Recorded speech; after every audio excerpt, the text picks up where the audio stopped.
Hola, te saluda la profesora Ángela Álvarez de Nieves y a través del siguiente video explicaremos el tema de extremo de una función concavidad.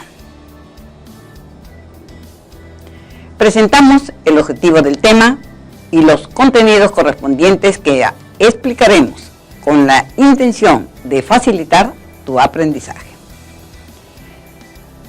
El tema de extremos de una función concavidad comprende los siguientes subtemas. Extremos absolutos, donde se definen extremos absolutos en un intervalo cerrado y se da el procedimiento para determinarlos. Funciones crecientes y decrecientes, criterio de la primera derivada. Se establece el criterio para determinar los intervalos donde la función es creciente o decreciente. Luego se aplica el criterio de la primera derivada para determinar los extremos relativos.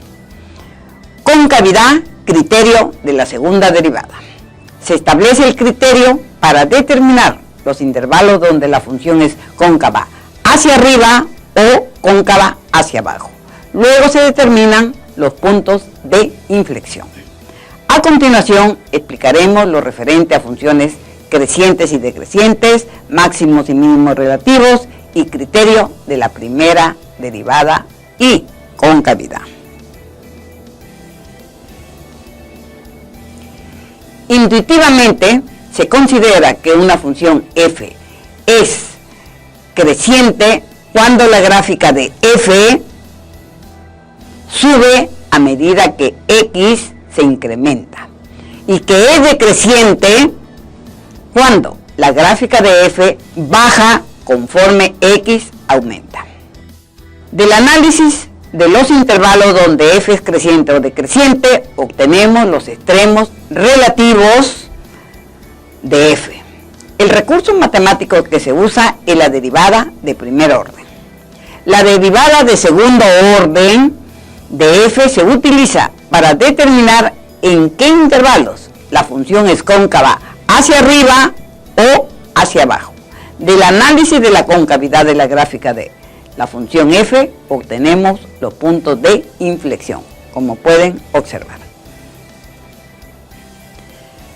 Para determinar los intervalos donde una función es creciente o decreciente, procederemos como sigue.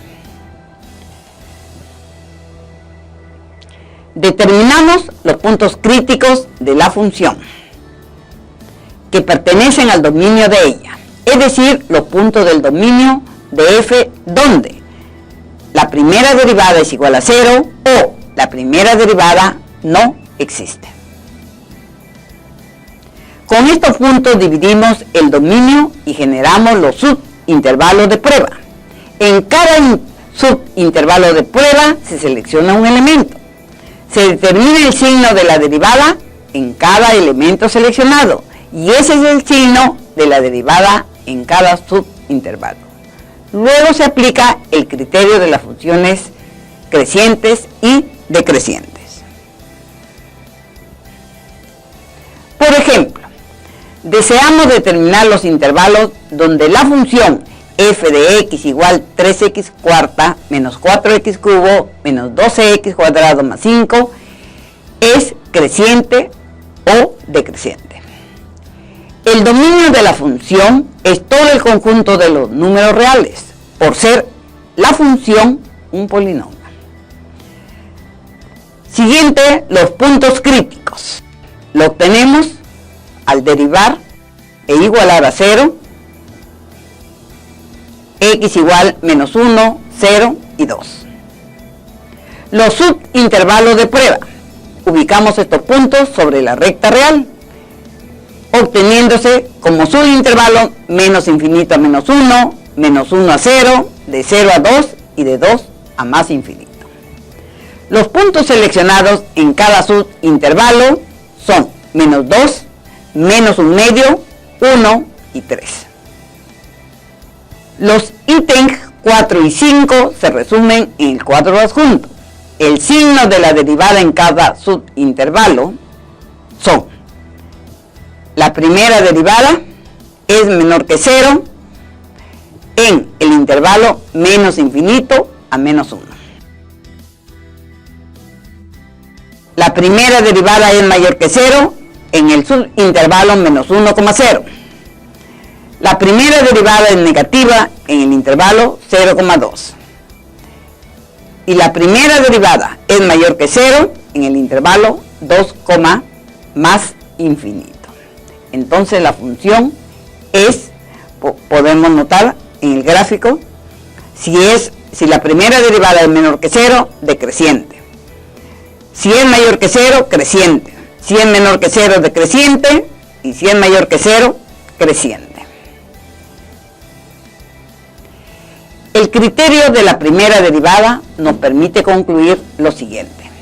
F tiene un mínimo relativo en x igual menos 1 y x igual a 2. Asimismo, f tiene un máximo relativo en x igual a 0. Para determinar los intervalos donde una función es cóncava hacia arriba o hacia abajo, procedemos como sigue. Determinamos los puntos del dominio de f donde la segunda derivada es igual a 0 o la segunda derivada no existe. Con estos puntos dividimos el dominio y generamos los subintervalos de prueba. Siguiente, en cada subintervalo de prueba se selecciona un elemento. Luego se determina el signo de la segunda derivada en cada elemento seleccionado. Y ese es el signo de la segunda derivada en cada subintervalo. Luego se aplica el criterio de concavidad. Por ejemplo, deseamos determinar los intervalos de concavidad de la función x cuarta sobre 4 menos 27x cuadrado sobre 2. El dominio de la función es todo el conjunto de los números reales por ser f un polinomio. Los puntos críticos se obtienen igualando a 0 la segunda derivada o cuando la segunda derivada no existe. Esto es x igual a 3 y x igual a menos 3. Subintervalos de prueba. Los puntos críticos dividen al dominio de f en los subintervalos menos infinito a menos 3, de menos 3 a 3 y de 3 a más infinito.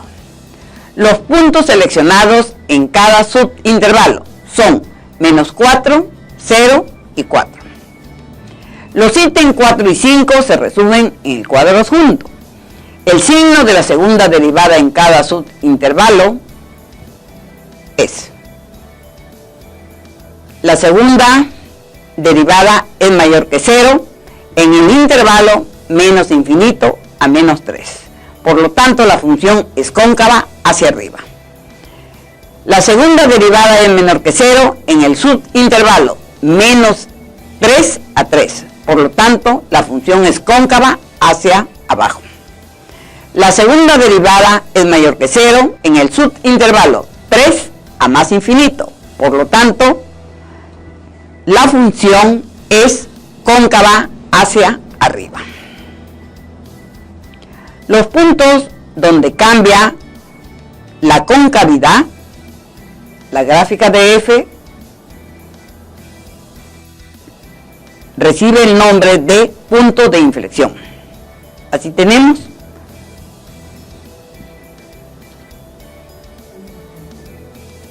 en resumen, se han tratado los siguientes puntos referentes. Extremo de una función, concavidad. Funciones crecientes y decrecientes, máximos y mínimos relativos.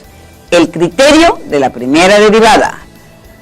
Luego, concavidad y puntos de inflexión. Hasta el próximo video.